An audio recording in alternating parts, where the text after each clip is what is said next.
आज की रात मजा हुस्न का आँखों से लीजिए।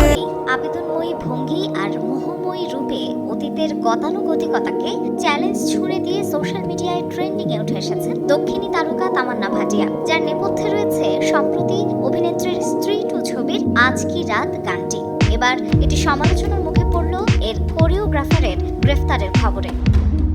ভারতীয় সংবাদ মাধ্যমের বরাতে জানা যায়, পক্সো আইনি মামলায় বৃহস্পতিবার হায়দ্রাবাদের সাইবার পুলিশ গ্রেফতার করে আজ কি রাত গানটির নৃত্য পরিচালক শেখ জানি বাশারকে। অভিযোগ, নিজের সহকারীকে বহুদিন ধরে ধর্ষণ করে আসছেন তিনি।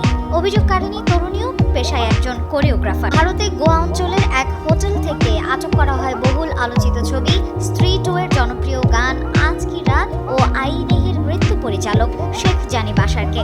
ইন্ডাস্ট্রিতে যাকে জানি মাস্টার নামে সবাই চেনেন, তার বিরুদ্ধে ধর্ষণের অভিযোগ এনে মামলা দায়ের করেন 21 বছরের তরুণী জানি মাস্টারের সহকারী নৃত্য পরিচালক। নির্যাতিতার নাম পরিচয় গোপন রাখা হয়েছে। নির্যাতিতা তরুণীর অভিযোগ, জানি মাস্টার একাধিকবার তাকে যৌন হেনস্থা করেছেন। ভয় দেখিয়ে বারবার ওই তরুণীকে যৌন নির্যাতন করা হয়। 2019 সালে প্রথম তাকে ধর্ষণ করা হয় বলে জানিয়েছেন ভুক্তভোগী। তিনি আরও জানান, চেন্নাই, মুম্বাই, হায়দ্রাবাদ সহ বিভিন্ন শহরে আউটডোর শুটিং চলাকালীন তাকে বহুবার যৌন হেনস্থা করে।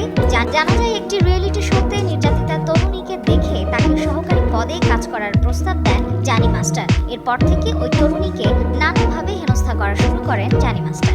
এমনকি তার স্ত্রীর বিরুদ্ধেও হেনস্থার অভিযোগ করেছে